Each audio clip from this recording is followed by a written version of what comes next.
Istri dibuat syok. Suami berani bawa pulang biduan ke rumah. Saat semua rahasianya terbongkar, ia pun menangis. Ternyata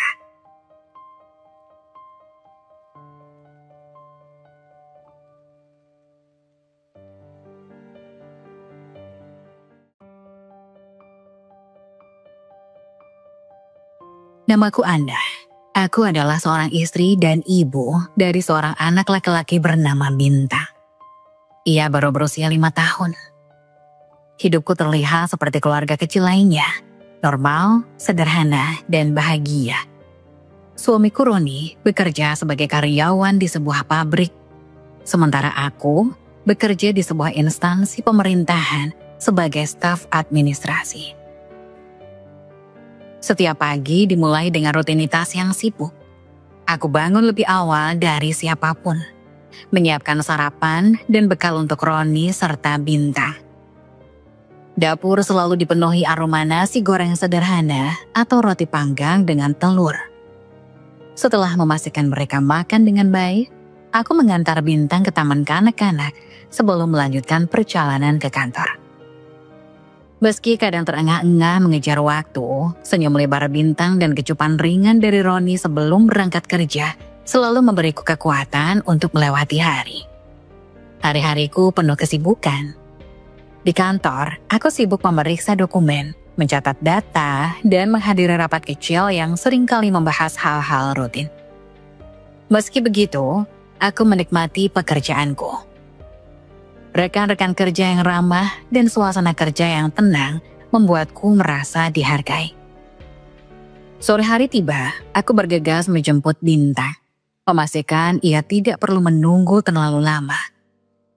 Ia selalu berlari ke arahku dengan tawa ceria, membawa gambar-gambar yang ia buat di sekolah.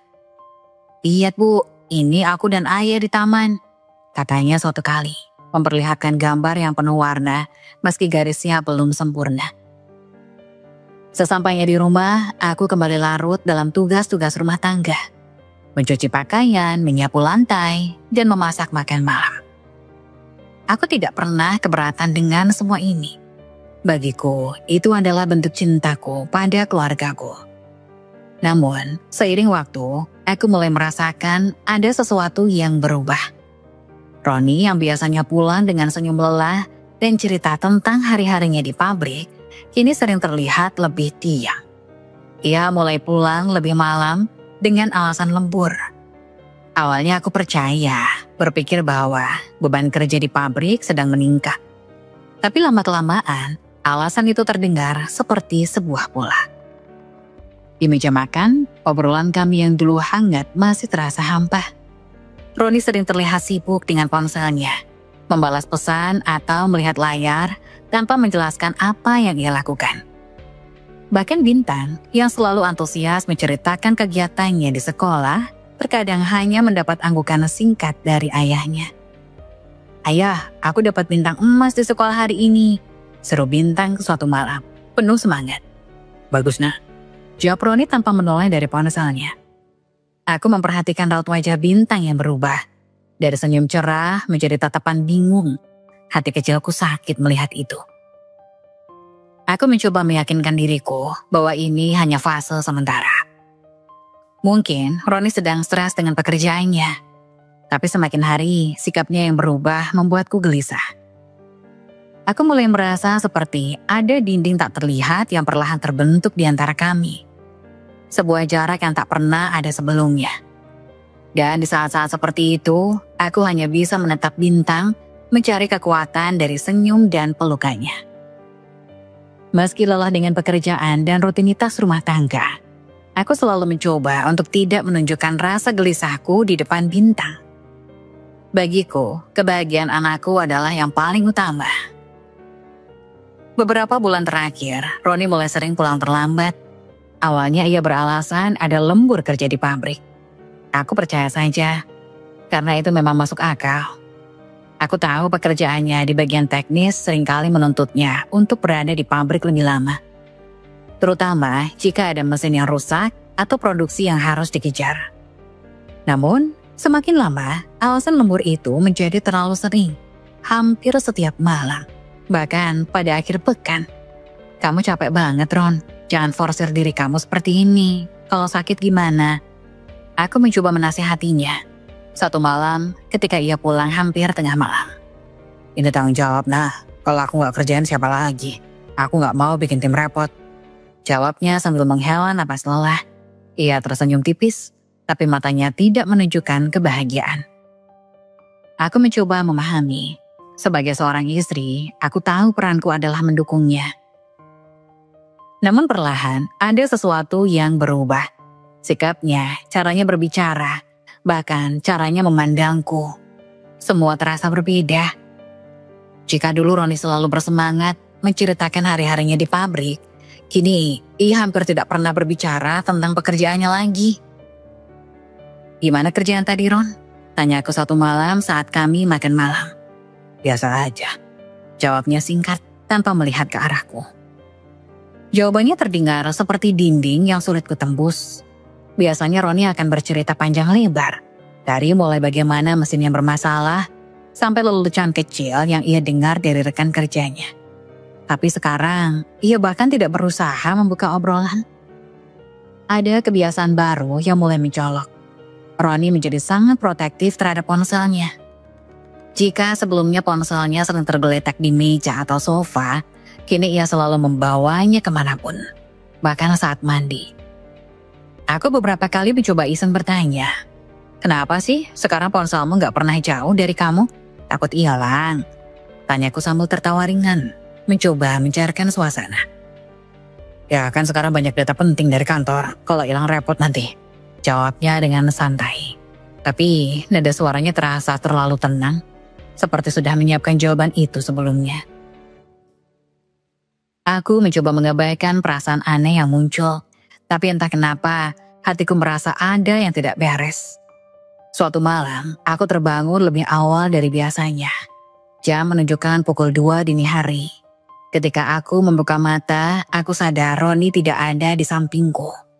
Lampu dari ruang tamu menyala samar, dan aku mendengar suara pelan, seperti langkah kaki yang berusaha hati-hati. Aku melangkah keluar kamar dengan perlahan. Dari balik pintu, aku melihat Roni duduk di sofa, memegang ponselnya. Wajahnya terlihat serius, dengan sedikit senyum samar yang jarang kulihat akhir-akhir ini. Ia mengetik sesuatu dengan cepat, seperti sedang berbicara dengan seseorang. Aku berdiri mematung, jantungku berdegup kencang. Siapa yang sedang ia ajak bicara di tengah malam seperti ini? Kenapa ia harus menyembunyikan percakapannya? Aku mencoba menenangkan diriku. Mungkin ini hanya hal biasa. Mungkin itu tentang pekerjaan. Tapi ketika aku melangkah masuk ke ruang tamu dan bertanya, Roni tampak terkejut. Kamu ngapain, Bang Una? Tanyanya sambil buru-buru mematikan layar ponselnya. Aku haus. Jawabku mencoba terdengar biasa saja. Kamu sendiri kenapa gak tidur? Lagi ngecek jadwal kerja besok. Ada perubahan shift. Jawabnya cepat tanpa menatapku. Jawabannya seharusnya cukup meyakinkan, tapi entah kenapa aku merasa ada sesuatu yang ia sembunyikan. Kebiasaan baru Roni ini mulai mempengaruhi dinamika keluarga kami. Ia sering terlihat tergesa-gesa setiap pagi, bahkan untuk sekedar sarapan bersama kami. Jika dulu ia selalu menyempatkan diri untuk membantu Bintang mengenakan seragam sekolah, kini ia hampir tidak pernah melakukannya. Ya, bantu aku pakai sepatu dong, pinta Bintang suatu pagi dengan suara ceria seperti biasanya. Tapi Roni hanya menjawab sambil lalu, minta tolong sama mama ya, ayah buru-buru. Aku melihat ekspresi Bintang yang berubah. Ia berusaha tersenyum tapi aku tahu ia kecewa. Aku mencoba menggantikan peran Roni semampuku, tapi itu tak sama. Aku tahu Bintang merindukan perhatian ayahnya. Malam itu ketika Bintang sudah tidur, aku mencoba berbicara dengan Roni. Ron, kamu kenapa sih akhir-akhir ini? Kamu gak kayak biasanya? Tanyaku pelan berusaha menahan emosiku. Apa maksud Una? Roni menjawab tanpa menatapku, sibuk memainkan ponselnya. Kamu jarang ada di rumah, kamu gak pernah cerita lagi soal kerjaan, kamu berubah. Suaraku mulai bergetar. Roni menghela nafas panjang seperti tidak ingin membahas ini. Aku cuma capek, nah. Kamu tahu sendiri, kerjaan gila-gilaan. Aku tahu kamu capek, tapi rasanya bukan cuma itu, Ron. Ada apa sebenarnya? Aku memaksakan diri untuk bertanya lebih jauh, meskipun hatiku terasa berat. Ia tidak menjawab. Ia hanya berdiri, masuk ke kamar dan menutup pintu di belakangnya. Aku duduk di ruang tamu sendirian, mencoba menahan air mata. Malam-malam berikutnya terasa semakin panjang. Aku sering terjaga, memikirkan apa yang sebenarnya terjadi. Apakah aku terlalu curiga? Apakah aku hanya paranoid? Atau apakah benar ada sesuatu yang ia sembunyikan dariku? Setiap perubahan kecil dalam sikap Roni membuat pikiranku terus berputar. Jika ia pulang terlambat, aku bertanya-tanya, apakah ia benar-benar dari pabrik? Jika ia sibuk dengan ponselnya, aku penasaran siapa yang ia ajak bicara. Hati kecilku ingin mempercayainya. Aku ingin percaya bahwa suamiku tetaplah pria yang sama. Pria yang dulu mencintaiku tanpa syarat. Pria yang selalu ada untuk keluarga kami. Tapi kebiasaan-kebiasaan baru ini perlahan-lahan menimbulkan keraguan dalam diriku. Namun lama-kelamaan, alasan lembur berubah menjadi nongkrong bersama teman. Roni bilang, ia butuh waktu untuk bersantai setelah seharian bekerja. Awalnya aku mencoba memaklumi. Semua orang kan butuh waktu untuk dirinya sendiri, termasuk Roni. Aku tidak ingin menjadi istri yang terlalu mengekang.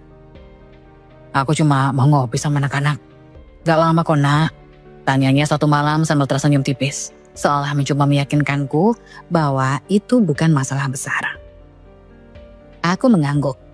Meskipun dalam hati ada sedikit keraguan. Selama ini, Roni bukanlah tipe orang yang suka nongkrong terlalu lama. Ia lebih suka menghabiskan waktu di rumah, bermain dengan bintang atau menonton TV bersamaku. Tapi sekarang, frekuensi ngopi bersama teman ini semakin sering. Setiap kali pergi, Roni selalu bilang tidak akan lama. Tapi kenyataannya, ia sering pulang lewat tengah malam. Ketika aku tanya siapa saja temannya, ia selalu menyebut nama-nama yang sama. Tony, Dika, atau beberapa rekan kerja lainnya. Ngapain sih sampai larut malam? Tanyaku satu kali, mencoba terdengar biasa saja. Ya ngobrol, Nak. Ngomongin kerjaan, ketawa-tawa aja. Kalau pulang langsung kan sumpek, jadi aku butuh waktu buat refreshing. Jawabnya santai seperti tidak ada yang salah. Aku ingin percaya, aku ingin menjadi istri yang pengertian. Tapi semakin sering ia keluar, semakin banyak pertanyaan yang muncul di kepalaku. Yang membuatku bingung adalah perubahan sikapnya ketika di rumah. Dulu, setelah pulang kerja, Roni selalu menyempatkan waktu untuk bermain dengan bintang atau membantuku membereskan rumah. Tapi kini, ia lebih sering terlihat lelah atau sibuk dengan ponselnya. Suatu malam, ketika aku meminta bantuannya untuk memasang rak di dapur, ia hanya menjawab singkat. Besok aja, Nak, aku capek banget. Namun malam itu juga, setelah makan malam, ia malah bersiap pergi lagi. Kemana lagi, Ron? Tanyaku sambil mencoba menahan nada suaraku agar tidak terdengar kesal. Anak-anak ajak ngopi, cuma sebentar kok. Jawabnya tanpa banyak penjelasan, lalu pergi begitu saja. Aku duduk di meja makan sendirian, menatap piring-piring yang belum sempat dibereskan. Hatiku mulai terasa berat. Perubahan ini juga mulai dirasakan oleh Bintang. Anak kami yang baru berusia 5 tahun seringkali menanyakan keberadaan ayahnya. Ma, ayah kok sering pergi? Aku mau main sama ayah. Katanya suatu malam sambil memeluk boneka dinosaurus kesayangannya. Aku terdiam, berusaha mencari jawaban yang tepat. Ayah kerja, Nak, biar kita bisa beli mainan dinosaurus yang kamu suka. Jawabku. Meskipun hatiku tahu bahwa itu bukan sepenuhnya benar. Bintang mengangguk kecil, tetapi aku bisa melihat kekecewaan di matanya. Ia merindukan sosok ayahnya yang kini terasa semakin jauh. Ketika kebiasaan Roni ini terus berlanjut, aku merasa perlu bicara dengannya. Suatu malam, saat ia pulang lebih awal dari biasanya, aku mencoba membuka obrolan. Ron, aku gak ngerti, Kenapa sih kamu sekarang sering banget keluar malam? Apa nggak bisa nongkrongnya sesekali aja? Tanyaku hati-hati mencoba menahan emosiku. Roni terlihat sedikit kesal. Aku butuh waktu buat diri sendiri, nah. Kamu gak ngerti apa rasanya kerja seharian di pabrik, terus pulang langsung ditanya ini itu. Jawabannya membuat aku tertegun. Aku tidak bermaksud menekannya, tetapi ucapannya seperti menyalahkanku atas keinginannya untuk sering keluar rumah. Kalau kamu capek, aku juga capek, Ron. Aku kan juga kerja, ngurus rumah, ngurus Bintang. Tapi aku gak pernah ninggalin kamu dan Bintang kayak gini. Jawabku dengan suara yang mulai bergetar. Roni hanya menghela napas panjang dan berkata, kamu gak ngerti, nak. Udah, jangan dibahas lagi. Ia masuk ke kamar, meninggalkanku yang masih duduk di ruang tamu dengan hati yang berkecamuk. Malam-malam berikutnya, aku mulai memperhatikan hal-hal kecil yang semakin membuatku bertanya-tanya. Aku pernah melihat pesan singkat di ponselnya yang berbunyi, jadi ketemu malam ini dari kontak yang bernama Tony. Tapi entah kenapa, perasaanku berkata lain. Pesan itu terasa janggal. Ketika aku tanya apa yang mereka bicarakan, Roni hanya menjawab, cuma ngajak ngopi, gak penting kok. Namun, jawaban itu tidak membuatku tenang. Aku merasa ada sesuatu yang tidak ia ceritakan. Dulu, Roni selalu pulang dengan senyum lebar, membawa cerita-cerita kecil dari tempat kerjanya, atau bahkan sekedar oleh-oleh sederhana seperti gorengan favoritku. Ia selalu menyempatkan diri untuk duduk bersama Bintang, membantunya menyusun kotak mainan, atau bercerita sebelum tidur. Saat malam tiba, kami sering berbicara panjang lebar di ruang tamu, membahas rencana masa depan, atau sekedar mentertawakan hal-hal kecil yang terjadi dalam hidup. Namun kini, semuanya terasa berbeda. Setiap kali Roni pulang, ia langsung menuju kamar, membaringkan tubuhnya dengan wajah lelah, dan lebih sering menghindari percakapan. Jika aku bertanya tentang harinya, ia hanya menjawab singkat. Bahkan senyuman yang dulu selalu menenangkanku, kini jarang sekali terlihat. Bintang pun mulai merasakan perubahan ini. Ayah gak mau main sama aku lagi ya, Mah? Tanyanya dengan suara polos suatu sore. Ia duduk di lantai ruang tamu, menggenggam balok-balok mainannya. Matanya yang biasanya ceria kini terlihat suram. Bukan gitu sayang, ayah cuma capek. Jawabku, mencoba memberikan alasan yang membuatnya merasa lebih baik. Meskipun aku tahu, alasan itu tidak sepenuhnya benar. Bintang mengangguk kecil, tetapi ia tetap menunduk. Hatinya yang kecil mulai merasakan jarak-jarak yang semakin lebar antara dirinya dan ayahnya. Perhatiannya padaku juga semakin pudar. Jika dulu ia sering mengecup keningku sepulang kerja atau bertanya tentang hariku, kini semua itu hilang. Roni lebih banyak tenggelam dalam dunianya sendiri, sibuk dengan ponselnya atau memilih untuk segera tidur. Pernah satu malam, ketika aku mencoba berbicara dengannya tentang pekerjaan, ia hanya mendengarkan dengan pandangan kosong. Ron, di kantor tadi aku ada masalah sama data laporan. Aku sampai bingung gimana cara nyelesainnya. Ia hanya mengangguk tanpa memberikan respon berarti. Akhirnya aku menyerah dan memilih diam. Rasanya seperti berbicara pada tembok. Yang paling menyakitkan adalah momen ketika aku menyadari bahwa sentuhan-sentuhan kecil yang dulu selalu ada di antara kami mulai menghilang. Dulu, ia selalu menggenggam tanganku ketika kami berjalan bersama, atau sekedar membetulkan selimutku saat aku tertidur di sofa. Sekarang, semua itu terasa seperti kenangan yang jauh. Setiap kali Roni pulang, tubuhnya membawa aroma kopi yang kuat. Aku tahu dia sering nongkrong di kedai kopi bersama teman-temannya, tapi lama-kelamaan aku mulai bertanya-tanya, apakah itu satu-satunya alasan? Pernah suatu malam, ketika ia pulang larut seperti biasa, aku mencoba mengajaknya berbicara. Ron, kamu kenapa sekarang jadi beda? Kamu jarang ada buat aku sama Bintang. Tanyaku dengan hati-hati. Ia terlihat terkejut sejenak, lalu menghela napas panjang. Aku gak beda nak, aku cuma lagi sibuk, banyak hal yang bikin capek di kepala. Tapi kamu gak pernah cerita apa-apa lagi ke aku. Kamu sibuk apa sih sebenarnya? Aku mencoba menahan emosiku. Nah, aku gak mau ribut, oke? Kalau aku bilang capek ya capek. Aku gak perlu kasih penjelasan setiap kali aku pulang terlambat. Jawabnya dengan nada yang lebih tinggi dari biasanya. Aku terdiam. Hatiku sakit mendengar jawabannya. Dulu, kami tidak pernah berbicara dengan nada seperti itu. Hari-hari berlalu dan Bintang semakin merasakan kehilangan perhatian dari ayahnya. Suatu sore, ketika aku sedang mencuci piring, ia datang mendekat dengan wajah sedih. Ma, kapan ayah main sama aku lagi? Aku pengen ayah bantu aku bikin rumah dari balok. Aku berhenti sejenak, merasa tercekik oleh pertanyaan itu. Bagaimana aku bisa menjelaskan pada anakku bahwa ayahnya sedang berubah tanpa membuatnya merasa lebih terluka? Ayah sibuk nak, tapi nanti mama bantu kamu bikin rumah ya. Jawabku mencoba menawarkan penggantinya. Tapi aku maunya sama ayah. Jawabnya pelan dengan mata berkaca-kaca. Malam itu ketika Roni pulang, aku memutuskan untuk mencoba sekali lagi berbicara dengannya.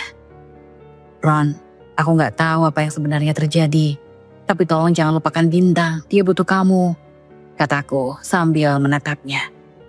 Ia menghela nafas panjang, tampak lelah. Aku tahu nak, tapi aku juga manusia. Aku capek banget akhir-akhir ini. Aku ngerti kamu capek Ron, tapi Bintang gak ngerti kenapa ayahnya berubah. Dia cuma anak kecil, dia cuma butuh perhatian kamu. Roni terdiam, seolah-olah kata-kataku menyentuh sesuatu dalam dirinya. Tapi kemudian ia hanya berkata, aku bakal coba lebih banyak waktu buat dia. Tapi jangan paksa aku sekarang ya nak. Jawabannya terasa hampa, seperti janji yang dibuat tanpa keyakinan. Aku mulai merasa bahwa ada sesuatu yang hilang dari hubungan kami. Perhatiannya yang dulu tulus kini tergantikan oleh kelelahan dan ketidakpedulian. Bau kopi yang melekat di tubuhnya setiap malam kini terasa seperti pengingat akan cara yang semakin jauh di antara kami. Aku mencoba untuk tetap kuat demi Bintang, tetapi di dalam hati aku tahu bahwa keluarga kecil kami sedang berada di ambang sesuatu yang tidak kuketahui. Aku hanya berharap bahwa ini adalah fase yang akan berlalu, dan bahwa Roni yang dulu ku kenal akan kembali. Setiap kali aku mencoba membicarakan perubahan kebiasaannya, Roni selalu mengelak. Seolah-olah pembicaraan itu adalah beban yang ingin ia hindari. Ron, kita bisa bicara sebentar, tanyaku suatu malam ketika Bintang sudah tidur. Ia melirikku sekilas lalu kembali menatap layar ponselnya. Ngomong apa lagi nah? Aku capek. Aku cuma mau tahu, kamu kenapa belakangan ini? Kenapa kamu sering pulang terlambat? Dan kenapa rasanya kamu jadi jauh? Suaraku melemah, setengah berharap ia akan mendengar dan memahaminya. Roni mendesah panjang, lalu meletakkan ponselnya di meja. Nah, kamu tuh kenapa sih? Aku udah bilang, aku cuma butuh waktu buat santai sama teman-teman. Kenapa harus diperbesar? Bukan soal nongkrongnya Ron, tapi kamu berubah. Kamu jarang ada buat aku sama Bintang. Aku cuma mau kita kayak dulu. Tatapan Roni berubah. Dari yang awalnya tampak lelah menjadi penuh dengan nada defensif. Kamu itu terlalu curiga. Aku gak ngapa-ngapain nak, aku cuma nongkrong. Kamu gak percaya sama aku. Aku terdiam, menahan rasa sesak yang tiba-tiba menyeruak. Ini bukan soal percaya atau tidak, tetapi tentang perasaan terabaikan yang semakin hari semakin nyata. Aku percaya Ron, tapi aku juga istrimu. Aku butuh kamu cerita, aku butuh kamu ada di sini. Bukan cuma secara fisik, tapi juga hati dan pikiranmu. Namun, Roni malah berdiri, mengambil ponselnya dan berjalan ke kamar. Aku gak mau cari ribut. Kalau kamu mau bahas ini terus, aku gak bakal ikut main. Aku hanya bisa duduk di ruang tamu, merasakan air mata menggenang di pelupuk mata. Rasanya seperti berbicara pada tembok. Keesokan harinya, aku mencoba lagi. Kali ini saat pagi. Ketika suasana rumah menjadi lebih tenang. Ron, kita bisa ngobrol nggak? Aku nggak mau kita terus-terusan kayak gini. Roni menghela nafas, lalu mengisap kopi di cangkirnya. Nah, aku udah bilang, aku gak ada yang salah. Kamu aja yang terlalu sensitif. Tapi Ron, aku cuma mau kita saling terbuka. Aku gak mau ada jarak di antara kita, kataku dengan suara pelan hampir memohon. Nah, aku sibuk kerja, capek. Aku cuma butuh waktu buat diri sendiri. Kalau kamu terus tanya-tanya kayak gini, aku makin malas buat pulang. Aku gak mau pulang cuma buat diinterogasi. Kata-kata itu terasa seperti pisau yang menusuk hati. Aku tidak pernah bermaksud menginterogasinya, hanya ingin memahami apa yang sebenarnya terjadi. Tapi ia selalu memutarbalikkan, seolah-olah aku yang salah. Sejak saat itu, aku mulai merasa takut untuk berbicara dengannya.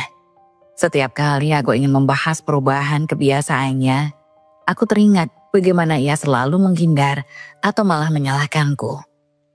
Hubungan kami yang dulu penuh canda tawa, kini terasa dingin dan kaku. Aku mencoba menahan semuanya, berpura-pura semuanya baik-baik saja demi bintang. Tapi di dalam hati, aku tahu bahwa ada jarak yang semakin jauh di antara kami. Seperti jurang yang perlahan tapi pasti memisahkan kami berdua. Setiap malam, aku duduk sendirian di ruang tamu, menunggu Roni pulang. Bau kopi dan asap rokok yang melekat di tubuhnya menjadi pengingat akan kebiasaan barunya yang tidak pernah ia jelaskan. Aku tidak tahu harus berbuat apa.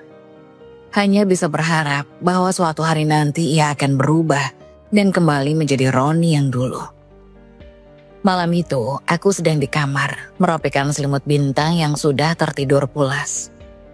Roni duduk di sofa ruang tamu sambil sibuk menatap layar ponselnya. Cahaya dari layar itu memantul di wajahnya, menciptakan bayangan yang entah kenapa terasa asing. Ketika aku berjalan ke ruang tamu, aku melihat ponselnya tergeletak di meja dengan layar yang masih menyala. Aku hendak mengisi daya ponselnya, seperti kebiasaanku setiap malam. Tapi mataku tertuju pada serangkaian notifikasi yang masuk.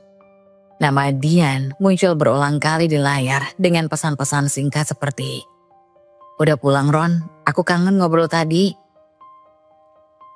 Besok ketemu lagi ya." Jantungku berdetak lebih cepat. Aku mencoba menahan diri untuk tidak berpikiran buruk. Tetapi sesuatu dalam diriku mendesak untuk membaca lebih jauh. Tanganku hampir menyentuh ponsel itu ketika tiba-tiba Roni muncul dari arah dapur. "Ana, ngapain kamu?" tanyanya, suaranya terdengar tegang. Aku menoleh, terkejut. "Aku cuma mau ngecas HP kamu. Aku cuma mau ngecas ponsel kamu. Baterainya habis," jawabku sambil berusaha terdengar santai. Namun, Roni segera mengambil ponselnya dari tanganku dengan gerakan cepat. "Gak usah, aku bisa sendiri," katanya sambil menutup layar ponselnya dan memasukkannya ke dalam saku celananya. Aku terdiam, merasa ada sesuatu yang salah. Pesan-pesan tadi itu dari siapa? Tanyaku hati-hati, mencoba menahan getar di suaraku. "Dian, dia cuma teman kerja," jawabnya singkat tanpa menatap mataku. "Teman kerja, tapi kenapa kamu gak pernah cerita soal dia sebelumnya?" Roni menghela nafas panjang seolah-olah pertanyaanku adalah beban besar baginya. "Ana, kamu tuh terlalu curiga. Aku udah bilang dia cuma teman kerja. Udah, gak usah dibahas lagi." Tapi hatiku tidak tenang. Cara Roni bereaksi, gerak-geriknya yang gugup, semuanya membuatku merasa ada sesuatu yang disembunyikan. Malam itu Roni langsung tidur lebih awal, tetapi aku tidak bisa memejamkan mata. Bayangan pesan-pesan dari Dian terus terngiang di pikiranku. Aku mencoba meyakinkan diri bahwa itu benar-benar hanya teman kerja, seperti yang dikatakannya. Namun, naluri seorang istri membuatku sulit untuk percaya begitu saja. Pikiran-pikiran buruk mulai menghantuiku. Apakah Roni menyimpan rahasia? Apakah pesan-pesan itu berarti lebih dari sekedar percakapan biasa? Aku ingat, dulu Roni selalu terbuka tentang siapa saja yang menjadi teman kerjanya. Ia sering bercerita tentang rekan-rekannya di pabrik, bahkan menyebut nama-nama mereka dengan santai. Tapi nama Dian tidak pernah sekalipun keluar dari mulutnya hingga malam ini. Ketika aku memandangnya tidur dengan tenang, aku merasa ada jarak yang semakin lebar di antara kami. Dulu aku selalu merasa bahwa aku bisa membaca pikiran dan perasaannya. Tetapi kini, ia seperti buku tertutup yang tidak lagi bisa kuakses. Esok paginya, saat sarapan, aku mencoba membuka pembicaraan lagi. Ron, aku gak mau mikir yang aneh-aneh, tapi aku butuh kamu jujur. Dian itu siapa sebenarnya? Roni meletakkan cangkir kopinya dengan sedikit kasar. Matanya menatapku dengan kesal. Ana, aku udah bilang dia cuma teman kerja. Kamu gak percaya sama aku ya? Bukan soal percaya, Ron. Tapi kamu jadi tertutup belakangan ini. Kamu berubah dan aku cuma mau tahu kenapa. Aku gak berubah, Nah. Kamu aja yang terlalu banyak mikir. Dian itu cuma teman. Biasa ngobrol di kantor. Udah, selesai. Aku ingin membalas. Ingin mengatakan bahwa aku merasa ada yang tidak beres. Tetapi tatapan tajamnya membuatku berhenti. Hari itu aku pergi ke kantor dengan hati yang berat. Semua terasa salah. Perubahan sikap Roni, pesan-pesan dari Dian, dan reaksinya yang defensif. Semuanya membuat pikiranku tidak tenang. Beberapa hari berikutnya, aku mulai memperhatikan kebiasaannya dengan lebih cermat. Ponselnya kini selalu berada di dekatnya. Bahkan ketika ia ke kamar mandi, jika ada notifikasi masuk, ia akan segera mengeceknya dan memastikan aku tidak bisa melihatnya.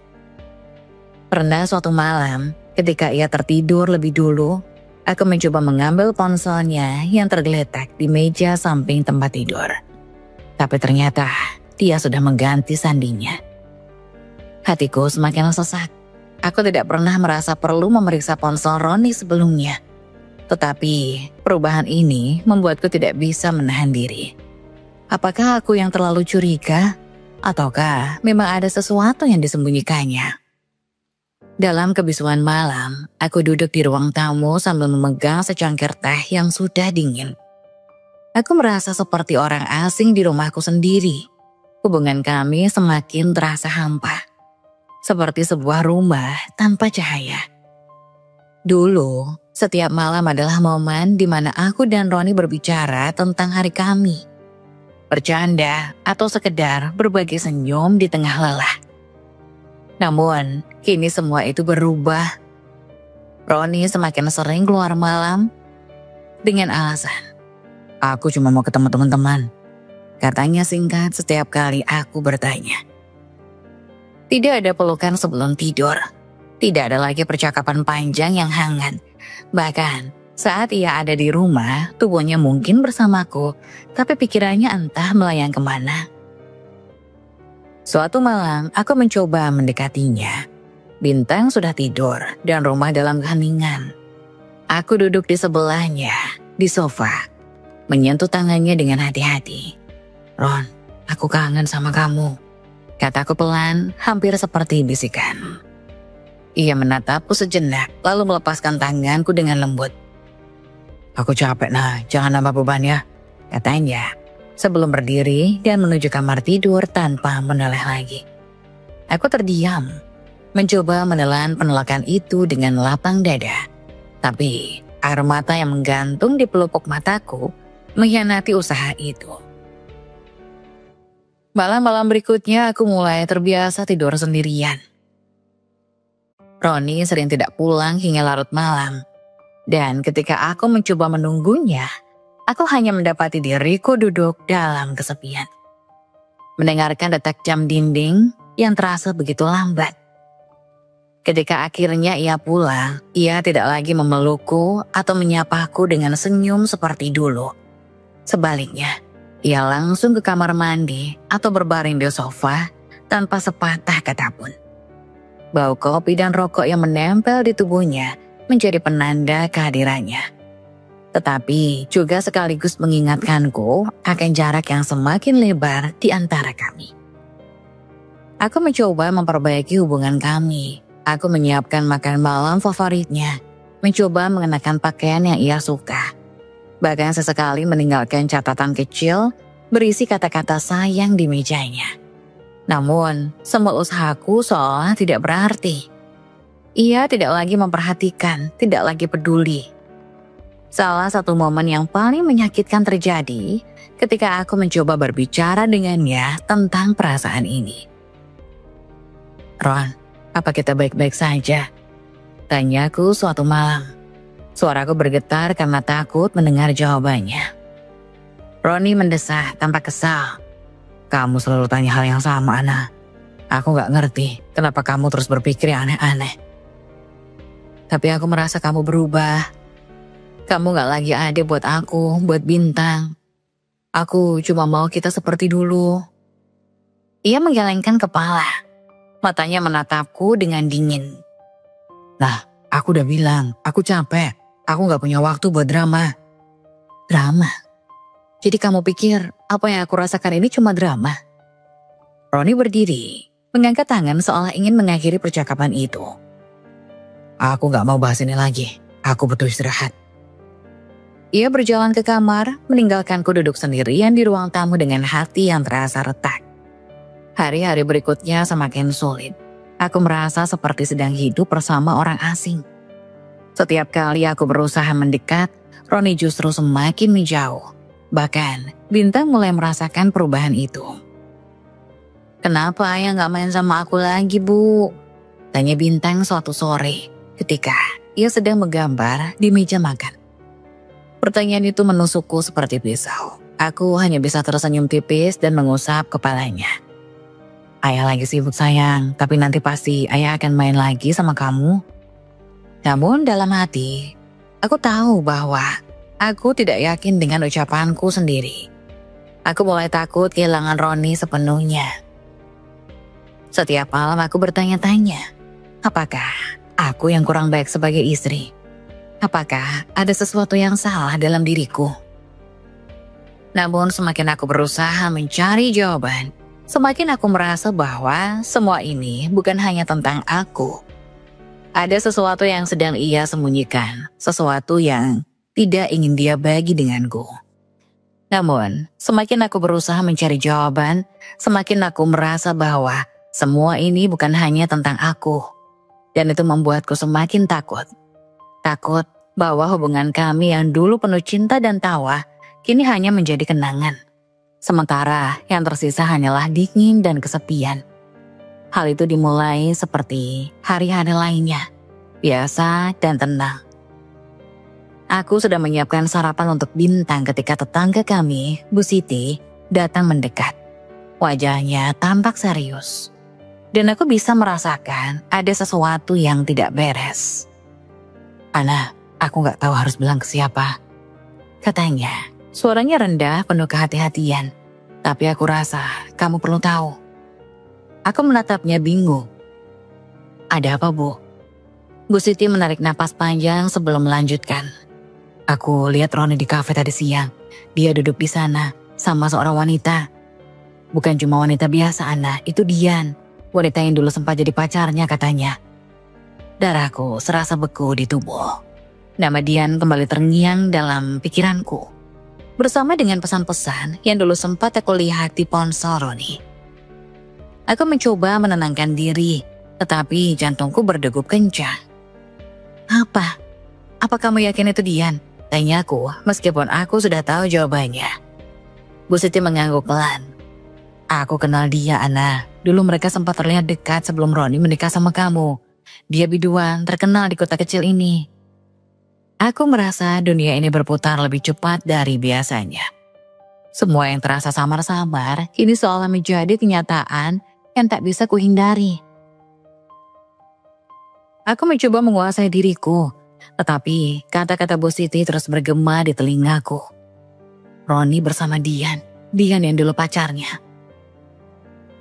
Seketika, aku merasa ada lubang besar yang tercipta di hatiku. Setelah Bu Siti pergi, aku berdiri terdiam di dapur. Masih mencerna apa yang baru saja aku dengar. Bintang yang sudah selesai makan datang mendekat. "Kenapa, Bu? Kok kelihatan cemas?" tanya Bintang. Wajahnya penuh tanya. Aku mencoba tersenyum meski hati ini hancur berkeping-keping. Gak apa-apa sayang, Mama cuma lagi banyak pikiran. Aku menyelesaikan sarapan untuk Bintang. Tetapi setiap gerakanku terasa lambat. Seolah-olah tubuhku bergerak di luar kendali. Tubuhku lelah dan pikiranku semakin kacau. Cafe, Dian. Kenapa Roni harus bertemu dengan mantan pacarnya sekarang? Kenapa baru sekarang aku mendengar tentang wanita itu setelah sekian lama? Aku tahu, aku harus berbicara dengan Roni, tapi aku takut. Takut jika aku benar-benar tahu apa yang terjadi. Takut jika pertanyaan-pertanyaan ini akan merusak segalanya. Saat Roni pulang malam itu, seperti biasa ia masuk dengan langkah cepat dan wajah lelah. Aku menatapnya, berusaha menahan emosi yang mulai meledak. Roni, kataku dengan suara yang lebih rendah dari biasanya, tetapi penuh ketegasan. Aku dengar kabar tentang kamu. Roni menoleh dengan cepat, matanya terkejut. Apa maksudmu? Aku dengar kamu tadi siang di kafe dengan Dian. Jawabku, memandangnya langsung ke matanya. Kenapa kamu gak cerita kalau kamu masih ketemu dia? Wajah Roni langsung berubah, ekspresinya gelisah. Ia mencoba tersenyum, tetapi aku bisa melihat ketegangan di wajahnya. Ana, itu bukan seperti yang kamu pikirkan. Dia cuma teman lama. Teman lama? Kenapa kamu gak bilang kalau kamu masih berhubungan dengannya? Aku bertanya dengan suara yang mulai bergetar. Kenapa kamu gak pernah cerita tentang dia? Apa yang sebenarnya terjadi, Ron? Roni menarik napas panjang, tampak bingung dan tertekan. Ana, itu bukan apa-apa. Aku cuma ngobrol sama dia, itu saja. Aku bisa merasakan ada sesuatu yang sangat salah. Ada kebohongan yang mencoba disembunyikan. Kamu yakin itu cuma ngobrol? Tanyaku, merasa seolah aku sudah tahu jawabannya. Roni mengalihkan pandangannya. Matanya tidak lagi menatapku dengan penuh keyakinan seperti dulu. Aku cuma ngobrol, Ana. Kenapa kamu harus mikir yang lain? Aku merasa lidahku keluh, seolah kata-kata yang tepat untuk mengungkapkan perasaanku hilang begitu saja. Namun, satu hal yang jelas di pikiranku, ada sesuatu yang tidak beres, dan Roni sedang berusaha menutupinya. Hatiku terasa hancur. Roni, suamiku, orang yang aku percayai, ternyata menyimpan rahasia besar dariku. Apakah aku hanya buta? Apakah aku terlalu percaya bahwa semuanya baik-baik saja? Aku melihatnya berdiri di sana, mencoba membela diri. Tetapi aku tidak bisa lagi melihatnya seperti dulu. Semua perasaan yang tadinya penuh dengan cinta dan pengertian, kini terkoyak begitu saja. Aku ingin bertanya lebih banyak, ingin tahu lebih banyak tentang hubungannya dengan Dian. Tapi kata-kata itu berhenti di bibirku. Aku takut jika aku menggali lebih dalam, aku akan menemukan kebenaran yang lebih buruk. Setelah percakapan malam itu, aku merasa semakin tak tenang. Apa yang dulu terasa samar, kini mulai terlihat jelas. Seolah-olah ada potongan-potongan puzzle yang selama ini tersembunyi. Kini mulai membentuk gambaran yang tak bisa lagi disangka. Aku mulai memperhatikan lebih seksama setiap hal kecil yang ada di sekitar rumah. Barang-barang yang tidak biasa, perasaan yang tidak biasa, dan kebiasaan-kebiasaan Roni yang semakin membuatku curiga. Pagi itu, aku sedang merapikan meja makan ketika aku menemukan sebuah amplop di dalam tas Roni. Awalnya, aku hanya mengabaikannya, tapi kemudian rasa penasaran yang terpendam membuatku membuka amplop itu diam-diam. Di dalamnya terdapat selembar tagihan kartu debit. Aku memeriksa angka-angka yang tercantum di sana dan menemukan satu hal yang mencuri perhatian. Ada transaksi di sebuah restoran yang sangat mewah 2 malam yang lalu sekitar pukul 10 malam. Aku merasa darahku berdesir dingin. Transaksi ini tidak bisa diabaikan begitu saja. Roni selalu bilang bahwa dia pulang terlambat karena lembur di pabrik. Tapi mengapa dia berada di restoran semahal itu pada malam hari? Dan siapa yang bersamanya? Kenapa aku tidak pernah tahu tentang itu? Namun itu belum cukup.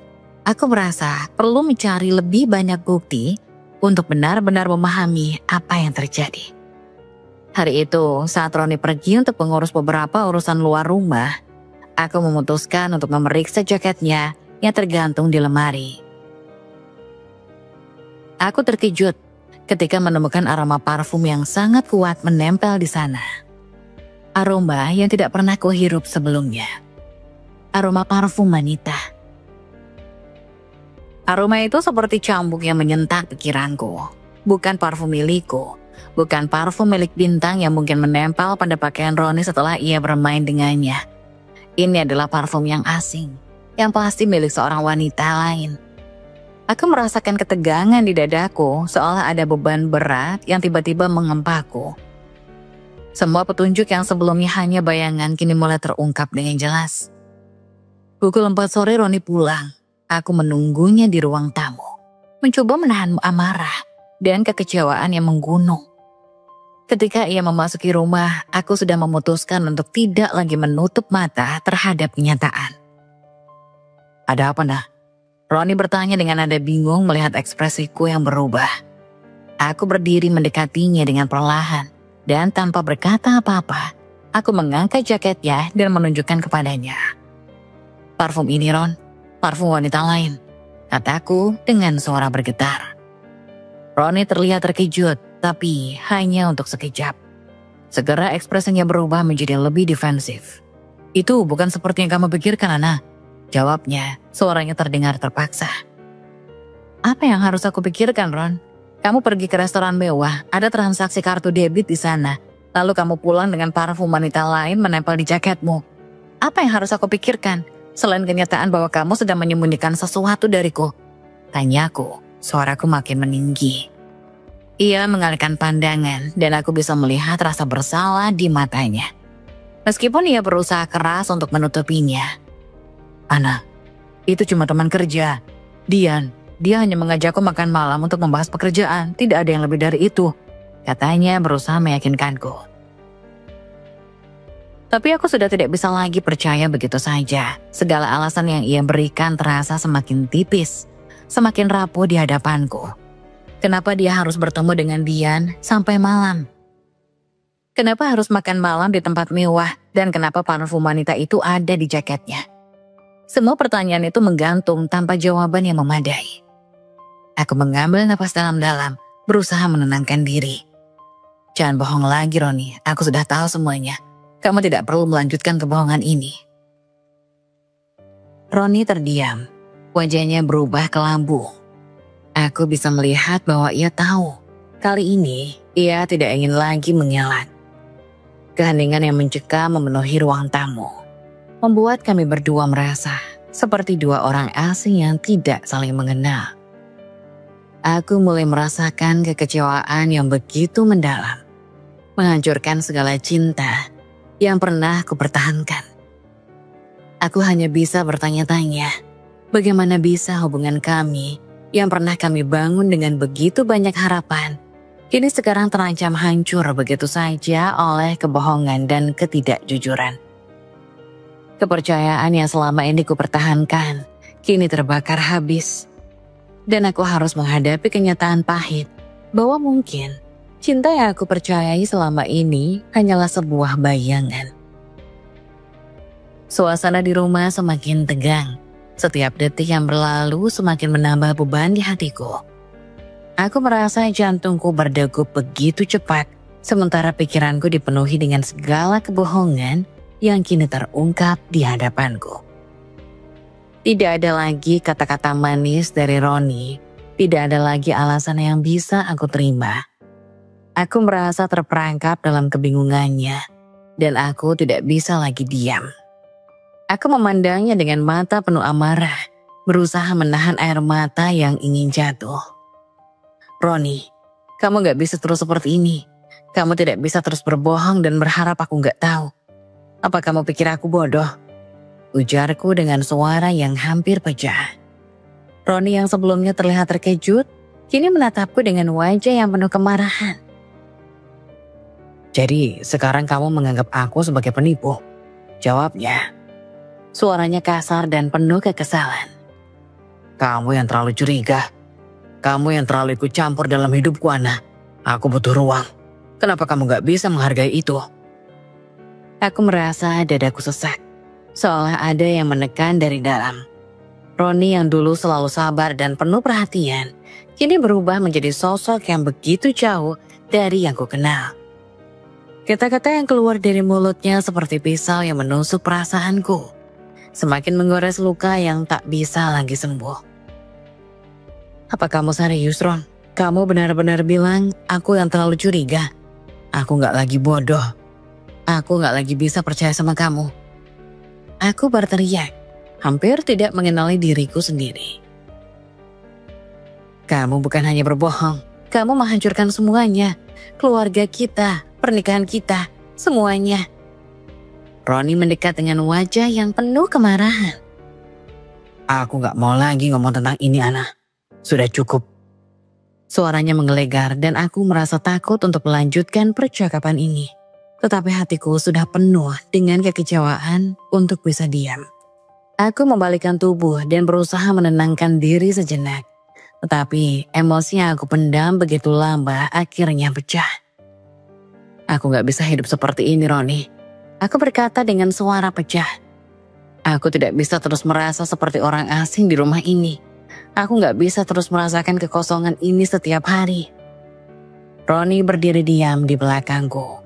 Tetapi tidak ada penyesalan di matanya. Hanya ada kebisuan yang menghancurkan hatiku lebih dalam.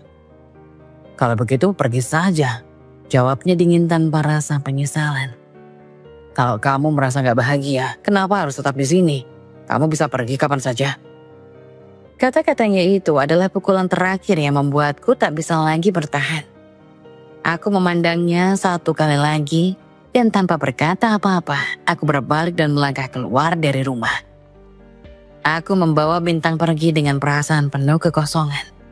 Tak ada lagi kebahagiaan yang bisa kuharapkan di rumah itu. Setiap langkah yang kuambil terasa begitu berat. Tetapi aku tahu aku tidak bisa lagi tinggal di sana. Aku harus melindungi diriku dan anakku dari lebih banyak luka yang bisa ditimbulkan oleh kebohongan dan ketidakjujuran ini. Bintang yang semula tampak bingung akhirnya mulai menangis. "Mama, kenapa kita pergi?" tanyanya dengan suara kecil, tidak mengerti mengapa suasana begitu mendadak berubah. Aku hanya bisa menatapnya dengan tatapan yang penuh penyesalan. "Mama gak mau kamu lihat mama dan papa bertengkar terus, nak. Kadang orang dewasa butuh waktu untuk merenung dan memperbaiki semuanya." Aku memutuskan untuk pergi membawa Bintang pulang ke rumah orang tuaku. Rumah mereka adalah satu-satunya tempat yang bisa aku tuju saat ini. Tempat di mana aku masih merasa aman dan dicintai. Namun, saat aku menginjakan kaki di sana, aku tahu bahwa rumah ini bukan lagi tempat yang sama seperti dulu. Aku sudah berubah dan hubungan kami juga telah berubah. Orang tuaku melihatku datang dengan mata penuh keprihatinan.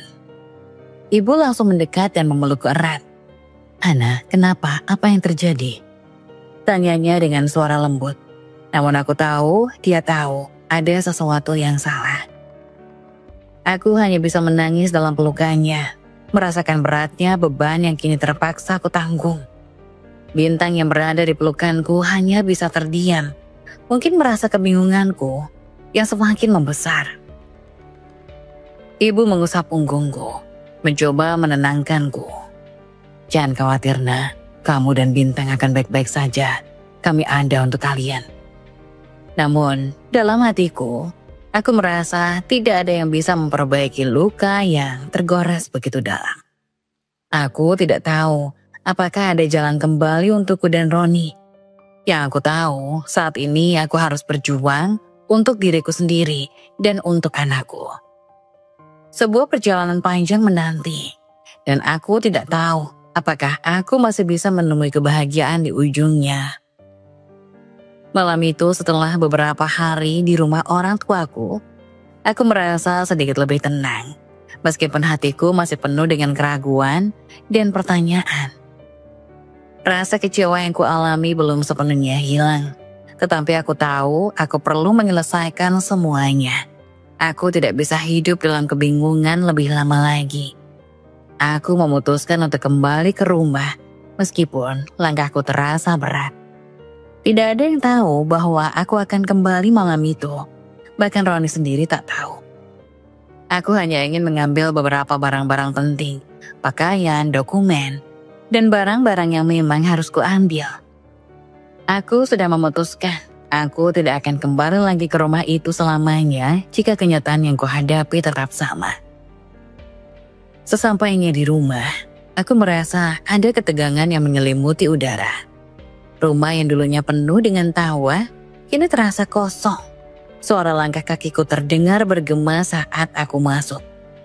Aku berjalan ke kamar, berusaha menghindari bertemu dengan Roni yang mungkin saja masih belum pulang. Namun tak lama setelah aku membuka lemari dan mulai mengambil barang-barangku, terdengar suara pintu yang terbuka dari luar. Aku terkejut dan berbalik, melihat Roni berdiri di ambang pintu dengan wajah yang cemas.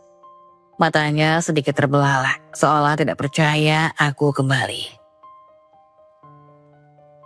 Ana, kamu kenapa datang malam-malam begini? Suaranya terdengar bingung dan mungkin sedikit terkejut. Aku berdiri di sana menatapnya, berusaha tetap tenang meskipun hatiku penuh dengan perasaan campur aduk. Aku hanya ingin mengambil beberapa barang, Roni. Jawabku dengan suara datar, mencoba menahan amarah yang ingin meledak. Aku tidak bisa terus tinggal di tempat ini tanpa tahu apa yang sebenarnya terjadi. Roni menghela napas panjang dan mendekat. Ana, kita bisa bicara baik-baik. Aku nggak ingin semuanya berakhir seperti ini. Namun aku tidak bisa lagi mendengarkan kata-katanya. Kebohongannya sudah cukup banyak, dan sekarang aku ingin tahu kebenaran. Kamu tahu apa yang membuat semuanya berakhir, Ron? Kataku dengan tajam. Kamu sudah membuat keputusan sendiri, dan aku sudah tidak bisa lagi mempercayai apapun yang kamu katakan. Roni diam, tampak bingung dan tidak tahu harus berkata apa. Tapi aku tahu aku tidak bisa menunggu lebih lama lagi. Aku berjalan menuju meja rias, membuka laci kecil, dan menemukan sebuah benda kecil yang membuat dadaku terasa sesak. Itu adalah cincin kawin kami yang sudah lama hilang. Aku ingat jelas, beberapa minggu yang lalu aku mencarinya di rumah, tapi tidak menemukannya. Kini aku menemukannya tergeletak di laci itu seolah tanpa arti. Aku memandang cincin itu, kemudian menatap Roni. Kenapa cincin ini ada di sini, Ron? Tanyaku dengan suara yang lebih tenang daripada yang aku rasakan. Kenapa kamu menghilangkannya lalu menyimpannya begitu saja? Wajah Roni seketika memucat dan ia tampak seperti kehilangan kata-kata.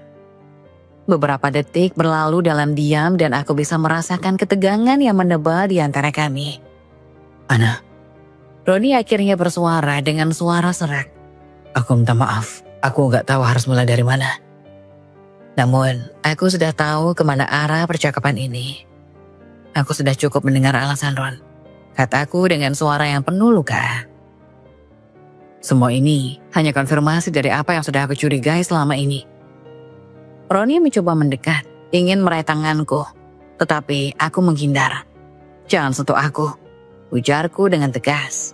Meskipun dalam hati, aku merasa begitu rapuh. Kamu sudah membuat pilihan. Sekarang, kamu harus menghadapi konsekuensinya. Dia mundur memandangku dengan mata yang penuh penyesalan. Tetapi aku sudah tidak bisa lagi melihatnya dengan cara yang sama. Ana, aku benar-benar minta maaf, aku hilaf. Dian bukan siapa-siapa, dia hanya teman lama. Aku tahu aku salah, tapi kamu juga harus percaya aku tidak ingin kehilanganmu. Aku tertawa sinis. Piris mendengar kata-katanya. Tidak, Ron. Ini bukan tentang kehilangan atau tidak. Ini tentang apa yang sudah kamu lakukan selama ini. Apa yang sudah kamu sembunyikan dariku. Kamu sudah mengkhianati kepercayaan yang aku berikan kepadamu. Aku merasa seolah beban berat yang selama ini ada di hatiku akhirnya mulai terlepas. Meskipun rasa sakitnya masih terasa begitu tajam. Aku memandang Roni sekali lagi dan kali ini aku merasa tak ada lagi yang tersisa untuk diselamatkan. Aku sudah membuat keputusan, Ron. Aku akan pergi dan aku akan membawa Bintang.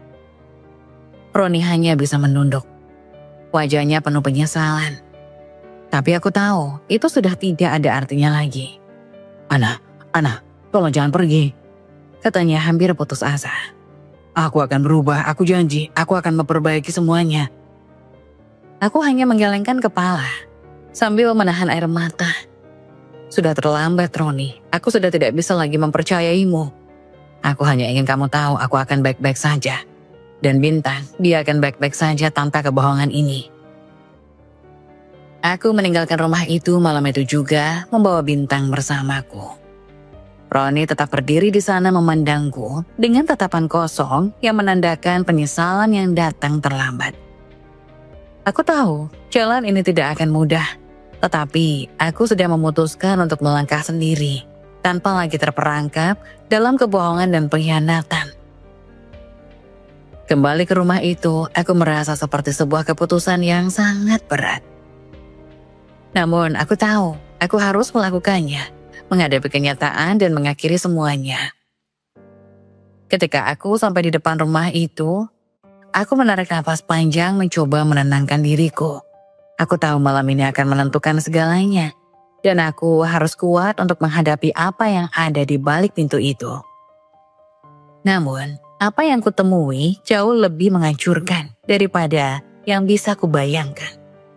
Begitu pintu terbuka, aku melihat pemandangan yang seakan membekukan waktu. Roni dan Dian, wanita yang kerap muncul dalam pikiranku, duduk di ruang tamu berbicara dengan akrab. Dian tertawa, suaranya ceria, begitu berbeda dengan keheningan yang kini menyelimuti hatiku. Roni duduk di sampingnya terlihat begitu nyaman, begitu santai, seperti tidak ada yang salah dengan dunia mereka. Ketika pandanganku bertemu dengan mata Roni, ekspresinya berubah drastis. Wajahnya terkejut seolah waktu berhenti sejenak di antara kami. Aku bisa melihat ketegangan yang tercipta seiring dengan munculnya diriku yang tiba-tiba. Dian, di sisi lain, tidak tampak terkejut sama sekali. Ia justru tersenyum penuh seolah tahu bahwa aku akan datang dan seolah sudah mempersiapkan diri untuk menyambutku. Ia bahkan tidak berusaha untuk mengalihkan pandangannya atau menyembunyikan sesuatu. Sementara itu, rasa sakit di dadaku semakin membuncah. Semua perasaan yang pernah aku pendam, semua pertanyaan yang tak terjawab, kini berhamburan dalam satu momen yang begitu menghancurkan. Ana, kamu sudah pulang?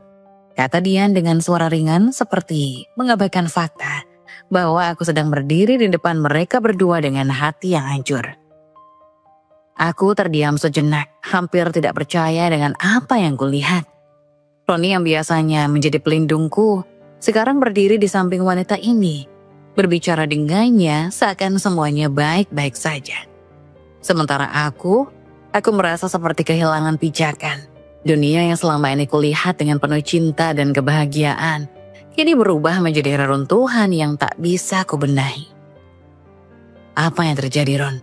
Suaraku bergetar, tidak bisa menahan emosi yang mulai meluap begitu saja. Apa yang kamu lakukan di sini dengan dia? Roni berdiri, terbata-bata mencoba mencari kata-kata. Tapi tak kunjung mendapatkan jawaban yang tepat. Dian dengan senyuman yang sama sekali tidak menunjukkan penyesalan, bangkit dari tempat duduknya dan mendekat. Mungkin sudah waktunya kamu tahu, Ana, katanya dengan nada yang menantang. Aku dan Roni sudah lama saling mengenal, dan apa yang kamu lihat ini hanya sebagian kecil dari kenyataan. Hatiku terhimpit oleh kata-kata itu, dan aku merasa dunia yang kukenal selama ini mulai runtuh seketika. Jadi, ini yang kamu sembunyikan selama ini, Ron? Tanyaku berusaha menahan amarah dan rasa sakit yang semakin dalam. Ini yang kamu lakukan di belakangku. Ini yang selama ini kamu sembunyikan. Roni menunduk, tidak mampu menjawab. Matanya yang biasanya penuh kasih, kini tampak kosong, seperti kehilangan arah. Aku tidak tahu apakah dia merasa bersalah atau hanya bingung dengan semua yang terjadi. Namun, yang pasti, aku sudah tak bisa lagi mempercayainya. Ana, tidak ada lagi yang perlu dijelaskan, Ron. Kata-kataku penuh dengan kekuatan yang bahkan aku tidak tahu berasal dari mana. Aku sudah cukup. Semua kebohongan yang kamu lakukan, sebuah pengkhianatan yang kamu sembunyikan, itu sudah cukup untuk membuatku mengerti. Aku merasakan air mata yang tiba-tiba saja jatuh, menambah beban yang sudah terlalu berat di hatiku. Namun aku tahu aku tidak bisa tinggal lagi.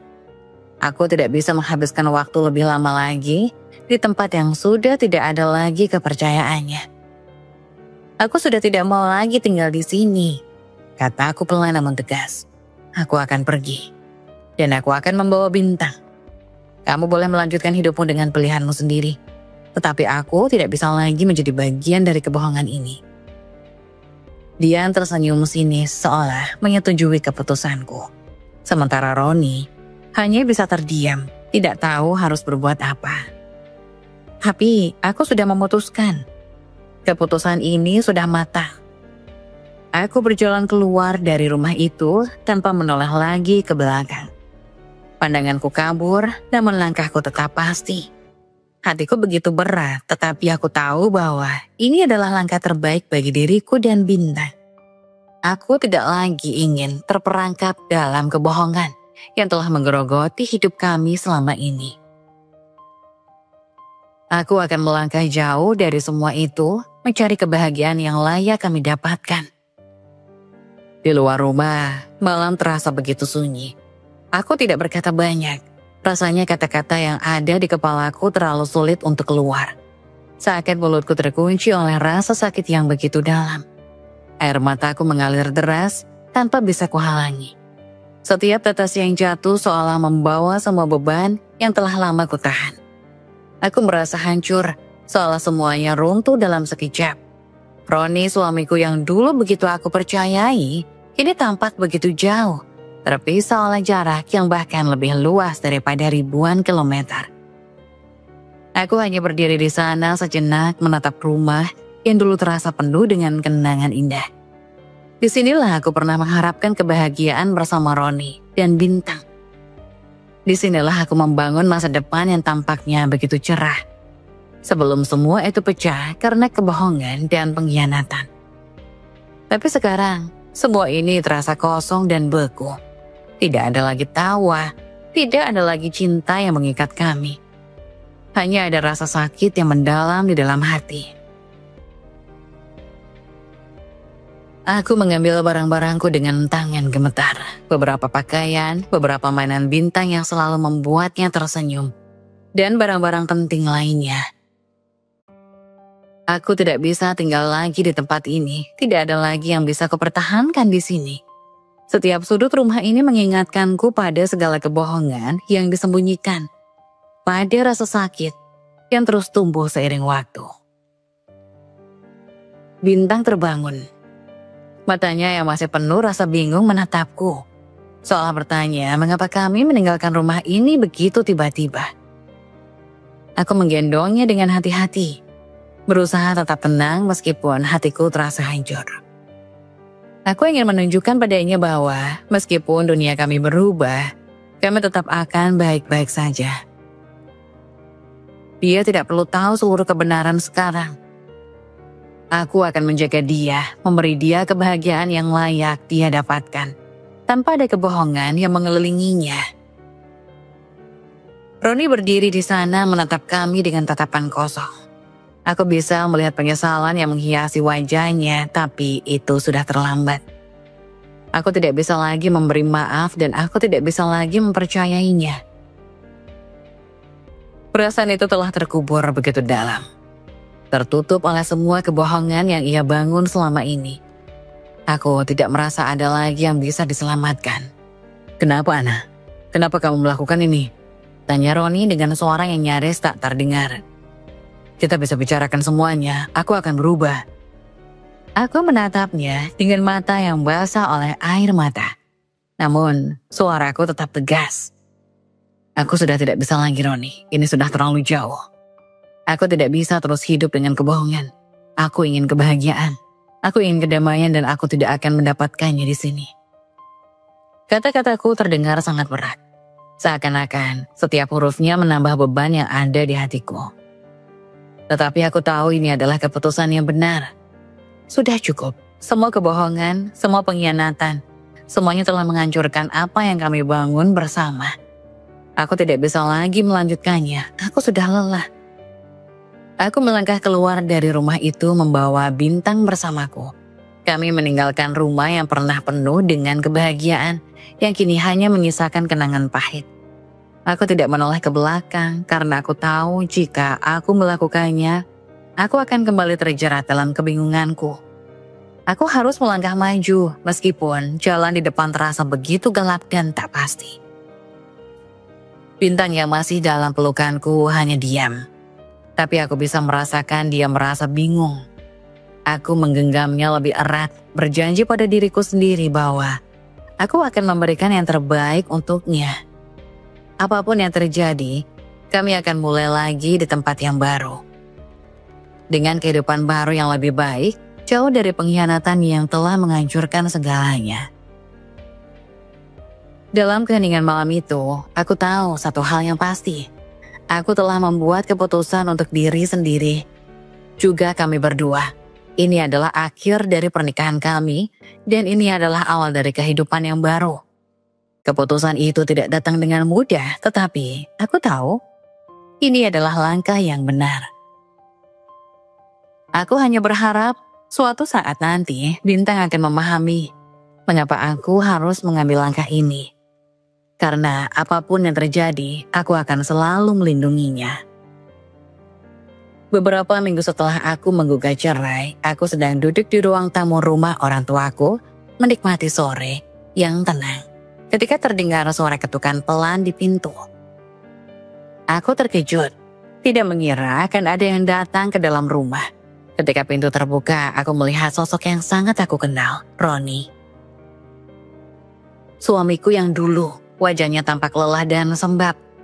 Matanya merah seperti habis menangis. Selama beberapa detik, kami hanya saling menatap dalam keheningan. Seolah tidak tahu harus berkata apa.